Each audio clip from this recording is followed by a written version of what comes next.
Terça-feira só é terça-feira boa quando tem cafezinho com Escobar. Né, Pedrinho? Então, vamos conversar sobre a primeira rodada do Campeonato Brasileiro com meus amigos do Rock Bola, Tempo de Rádio. Firmaram a parada aqui com o apoio carinhoso de sempre do Supermarket, que continua tomando todas as providências para você não se contaminar com coronga quando for fazer compra, beleza? Qual o samba de hoje aí? Brasileirão começou e o Mengão já ganhou campeão de respeito. No Morumbi tricolor, o Fusão encrespou, mas Nenê não deu jeito. Já na segundona só rolou decepção. Vasco deixou o Operário ficar de patrão. Um a mais não adiantou pro Fogão. Laia, cafezinho com Escobar. Laia, cafezinho com Escobar. É só chegar, cafezinho com Escobar.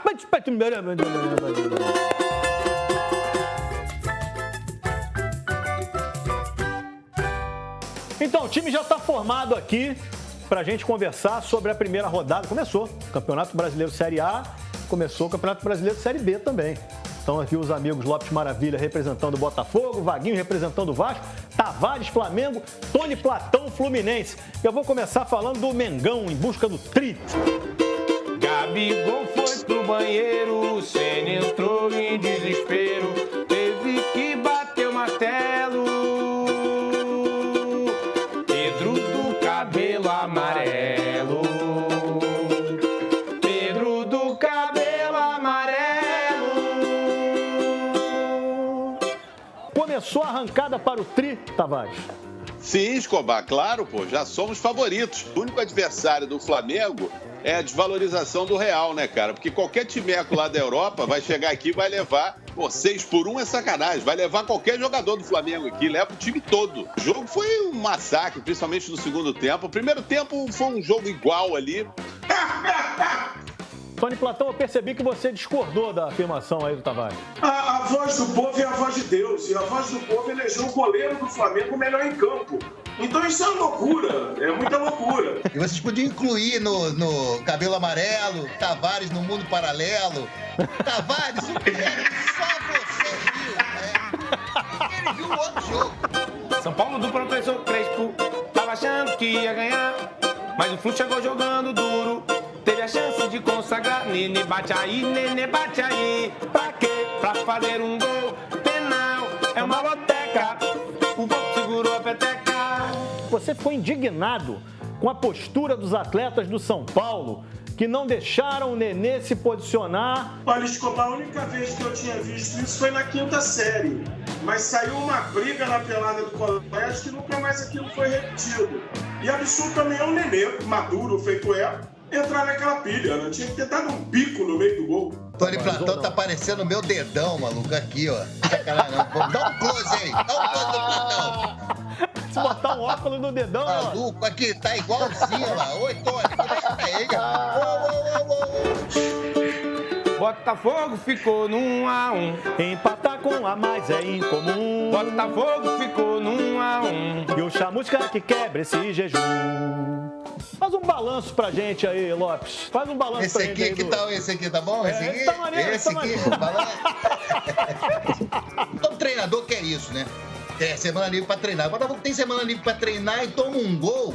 Que falta total de treinamento, né, cara? Deu bobeira na marcação o Botafogo. O Botafogo precisa treinar comemoração de gol também. Não sei se você reparou. Também. Mas o Chaen fez um jogadaço, deu um passe maneiríssimo pro Navarro e ele ignorou completamente o Chay, cara. Mas não faz gol, como é que é? Tudo é repetição, né, Escobar? Se você quiser trocar o meu resultado com o seu, podemos fazer negócio. Vejam, segundona não tem time otário. O Vascão perdeu do Operário. Marcelo Cabo, que estreia surreal. 2-0 foi barato no final. O Vasco é um clube que lutou por negros e operários. Jamais o Vasco prejudicaria um Operário, quanto mais 11, mais a comissão técnica, mais os jogadores que estão no banco. Há uma teoria que está sendo espalhada e eu vejo por aí, que a Série B, o jogo é mais competitivo, é mais pegado do que a Série A. Isso, para mim, é uma loucura que eu nunca vou conseguir entender. O campeonato do povão é a Série B, entendeu? Ruim, pior é a Série C. Que alguém aqui, a janela aqui, ó. A janela aqui, não, essa aqui. Aqui, ali pra cima, já foi a Série C. Alguém quer falar alguma coisa sobre o Vasco aí, gente? Eu quero. Não, ou pra quê, cara? Eu aqui me despeço, até o próximo cafezinho. Tony Platão, Lopes Maravilha, Vaguinho, Tavares. Vamos nessa, minha gente! Cafezinho com Escobar, laia, cafezinho com Escobar. É só chegar, cafezinho com Escobar. Tem no Globo Esporte, volta já!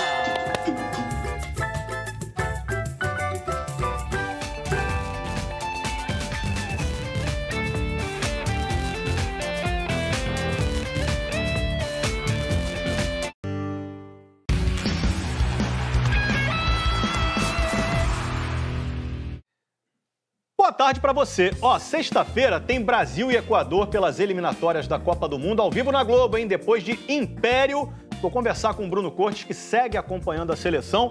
Conta pra gente as novidades aí da Seleção, Bruno. Fala, Escobar, tudo bem? Boa tarde a todos. Olha, a seleção brasileira agora está completa aqui na Granja Comaria, em Teresópolis. Todos os 25 convocados já estão aqui. Os últimos foram Ederson e Gabriel Jesus, jogadores do Manchester City, que chegaram hoje de manhã.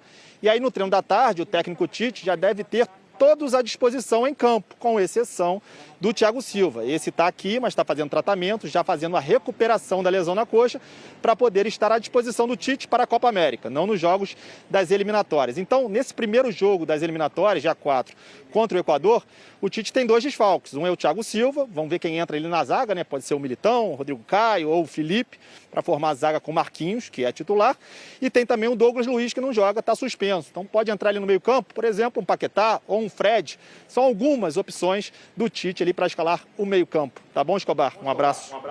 Valeu, obrigado, Bruno. Segue aí cobrindo a seleção aqui pra gente. E o presidente Jair Bolsonaro declarou, agora há pouco, que se depender do governo federal, a Copa América vai acontecer no Brasil. Então eu vou lá para Brasília falar com o André Barroso, que tem mais informações pra gente sobre isso. Tudo bem, André? Oi, Escobar, tudo bem com você? Boa tarde a todos. É isso mesmo, agora há pouco, numa reunião, numa cerimônia, aliás, aqui no Palácio do Planalto, o presidente Jair Bolsonaro disse exatamente isso. No que depender do governo federal, será realizada a Copa América no Brasil. Ontem à noite, o ministro da Casa Civil, Luiz Eduardo Ramos, disse que o governo exigiu alguns protocolos. Por exemplo, delegações de no máximo 65 pessoas, todos os integrantes vacinados, jogos sem público. São 10 seleções que vão disputar a Copa América. Hoje, há apoiadores, Bolsonaro disse que os protocolos seriam os mesmos da Libertadores e da Sul-Americana, que não exigem, por exemplo, a regra da vacinação. É importante destacar que o Brasil já tem mais de 16 milhões e meio de casos da Covid-19 e já passa de 463 mil mortes. Portanto, agora é aguardar quais serão exatamente esses protocolos e falta definir também a tabela da competição e a cidade sede. Inicialmente, a Copa América está prevista para começar no dia 13 de junho e para terminar no dia 10 de julho. Então, provavelmente, CBF e Conmebol devem tratar de tabela e cidade sede depois dessa confirmação do governo federal. Então eu devolvo para você aí, Escobar, a gente fica no aguardo de novidades aqui sobre a Copa América no Brasil. Um abraço. Falou, meu amigo, muito obrigado e boa sorte para você nessa cobertura aí. Ó, o meia Arturo Vidal, da seleção chilena, foi hospitalizado com Covid, gente. O Vidal, portanto, vai desfalcar o Chile nos jogos de eliminatórias contra a Argentina e Bolívia. E ó, fica de olho na rodada dos cariocas na Copa do Brasil, hein? Fluminense estreia amanhã contra o Bragantino, jogo duro. Logo depois de Império, você confere ao vivo na Globo. E hoje tem Vasco contra o Boa Vista, o jogo é 9h30 da noite, você pode ver ao vivo no Sport TV 2. Fluminense e Vasco que estão com desfalques importantes para esses jogos. A estreia na Série B foi decepcionante. E a Copa do Brasil chega como chance de recuperar o time. Só que o técnico Marcelo Cabo tem tido trabalho para organizar o Vasco. Leandro Castan segue desfalcando a zaga com lesão na coxa. E o meio de campo continua sem um cara para organizar as jogadas ali no meio. Marquinhos Gabriel, que foi contratado para isso, é desfalque pelo 4º jogo seguido. E a desconfiança do início virou saudade. Eu acho que eu e a torcida do Vasco inteira não entendemos quando o Marquinhos Gabriel foi anunciado. Nos moldes de hoje do time do Vasco, eu acho que o Marquinhos Gabriel faz muita falta nesse time. Dá uns passos em profundidade, ele rende melhor ali centralizado. Mas Marquinhos Gabriel ainda se recupera da lesão na coxa e não enfrenta o Boa Vista hoje pela Copa do Brasil. Nas últimas 3 partidas, o técnico Marcelo Cabo teve que improvisar na posição. Quando eu desloco o Morato para dentro, eu perco a eficácia dele pelo lado.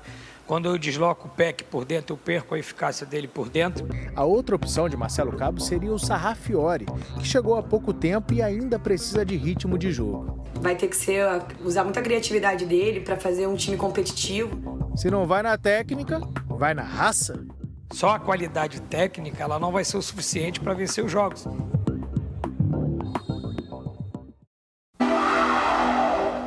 Hoje o Mina é o melhor zagueiro do futebol brasileiro na atualidade, não tenho nenhuma dúvida disso.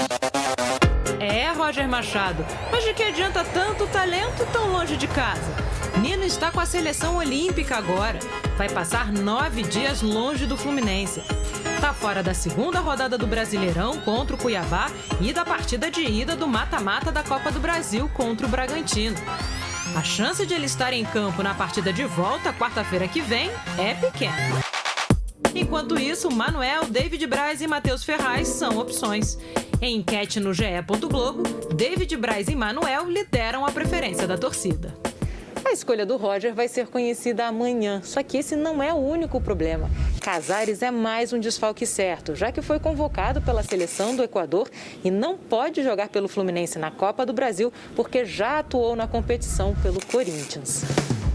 Pelo menos o capitão Fred está recuperado da gastroenterite. Voltou ontem aos treinos e deve ir para o jogo. Reforço importante. E hoje, 7 da noite, Caio Ribeiro recebe o Kaká para falar sobre Cartola. É o Caioba Cartola Show. Tá lá no GE. Globo.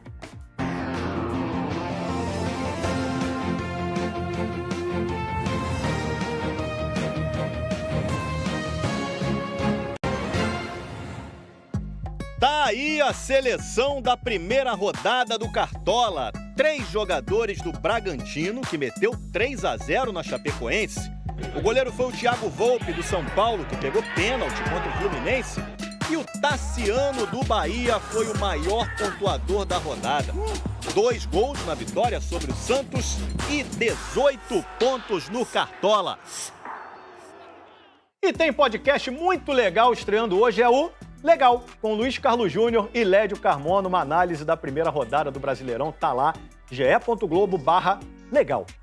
Faltam 52 dias para as Olimpíadas de Tóquio. Começou hoje a vacinação da equipe japonesa para os Jogos. Serão aplicadas aproximadamente 1.600 doses em atletas e corpo técnico da delegação local. As vacinas são da Pfizer-BioNTech, garantidas graças a um acordo da fabricante com o Comitê Olímpico Internacional. Para agilizar o processo de imunização, que anda lento, o governo de Tóquio anunciou a desistência de montar áreas para as pessoas acompanharem os jogos em parques públicos. Não haverá mais telões e o espaço que receberia torcedores será convertido em centros de vacinação. Hoje desembarcou em Tóquio a primeira equipe esportiva estrangeira, a seleção da Austrália de softball. Todos vacinados e testados ficarão isolados num centro de treinamentos na região metropolitana da capital japonesa até a estreia nos Jogos Olímpicos, no dia 21 de julho. Enquanto isso, Naomi Osaka, um dos maiores nomes do esporte japonês atualmente, vive um momento pessoal e profissional delicado, aumentando as dúvidas sobre a participação dela nos Jogos Olímpicos. A tenista abandonou o torneio de Roland Garros depois de ser multada por não comparecer à entrevista coletiva pós-jogo. Depois, numa rede social, disse sofrer há 3 anos com episódios de depressão e crise de ansiedade. Ela tem 23 anos e já ganhou 4 Grand Slams. O governo japonês e esportistas de diferentes modalidades prestaram solidariedade e a WTA, a Associação de Tenistas, declarou que a saúde mental dos atletas deve ser sempre priorizada. Recentemente, perguntada se era a favor das Olimpíadas, Osaka disse que a realização do evento em meio a uma pandemia era uma questão que precisava ser discutida, apesar de se dizer motivada com a chance de lutar por uma medalha para o Japão em casa. Depois do intervalo, uma homenagem a Januário de Oliveira, um narrador que marcou gerações. Coristina.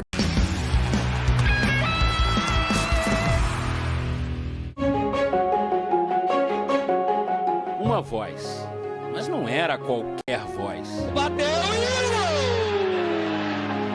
A potência misturada aos bordões super criativos fizeram dela a voz do futebol carioca durante mais de uma década. Daí o que você queria.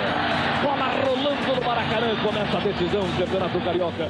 Quantos de nós, jogando futebol de botão, jogando futebol na rua com os amigos, não reproduzimos algumas frases do dono dessa voz? Tá lá um corpo estendido no chão. Cruel, muito cruel o Romário. Que sabe que é disso? É disso. Como era bom ouvi-la narrando os lances e os gols dos nossos jogadores preferidos. Uma voz que ecoava, porque de tão legal, a propaganda sobre ela era boca a boca mesmo. Se hoje ídolos surgem com a velocidade de um clique, lá atrás não era assim. Sem rede social, sem jogos exibidos em smartphones, eles eram construídos com o tempo e com a contribuição de quem falava sobre eles. Valdeir The Flash! Muito feliz pelo The Flash. O The Flash é rotulado até hoje. O The Flash ficou. Ninguém conhece somente Valdeir. Tem que falar Valdeir The Flash. Valdeir The Flash. Valdeir The Flash. Sábio! O anjo louro da Gávea! O senhor é uma pessoa muito especial na minha carreira, na minha vida. Caiu o corpo estendido no chão. Sávio, o anjo loiro, Valdeir, The Flash, William, o príncipe, o filho e a viúva do Super Ezio do Fluminense, que também já nos deixou. Ezio bateu!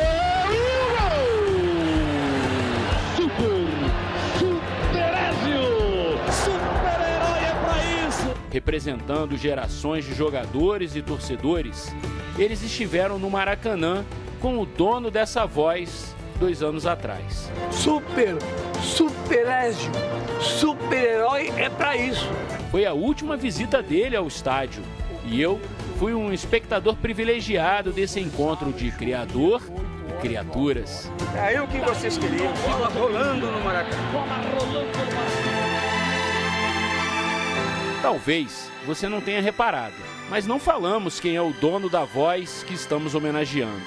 E você não sentiu falta, porque esse gigante foi único e vai estar para sempre no nosso imaginário. Januário de Oliveira, obrigado por tornar nossa paixão ainda mais emocionante. É disso que o povo gosta. Januário de Oliveira, essa grande figura, morreu ontem aos 81 anos em Natal, estava internado tratando uma pneumonia, sofreu uma parada cardíaca. Como narrador, o Januário fez muito sucesso na TVE, na Band, nas décadas de 80 e 90, quando criou esses bordões todos marcantes até hoje, né? Ele parou de narrar depois que perdeu a visão por causa do diabetes em 98. Nosso abraço à família, ao grande Januário. Até amanhã, gente.